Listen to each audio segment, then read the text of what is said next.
Hi everyone, so I'm going to continue throughout this year to talk about Alfred Adler, who's a psychologist and a philosopher, and the book that I've been mentioning quite a lot is called The Courage to be Disliked, and it talks about some of Alfred Adler's ideas, and one of the other ideas in the book, I wrote it down, is called life lie.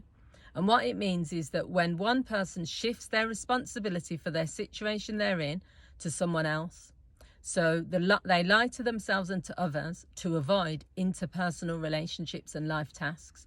So say, for example, someone knows that they haven't done enough work in a particular area, so personal development work, or they just haven't worked through some of their issues they have with trust issues or with love or whatever it is.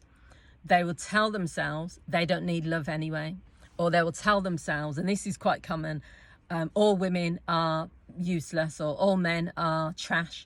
So when people do that, what they're doing is they're telling themselves a lie to avoid themselves having to look at the truth of the matter, and the real lie is really what's hiding underneath. Now, this is just a philosopher's opinion. He's saying that what they really feel is that they do want love, but they don't feel good enough about themselves, or they do want love, but they know that it will mean they have to work on themselves. So instead they tell this life lie, which is all men, I prefer being single, or all men are this, or all women are this. And it's the same as with work. So it talks about an idea of someone might go for an interview and they keep going for interviews and they keep getting rejected. So they'll end up having to, in order to avoid the pain of getting rejected and going for interviews anymore, they'll tell themselves working is pointless and people who work are stupid, and all these things. So what it is the lie that people are telling is to protect themselves. It's not the actual truth about the situation.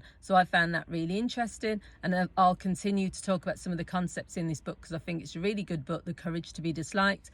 And you can also Google about Alfred Adler, who's a psychologist and a philosopher.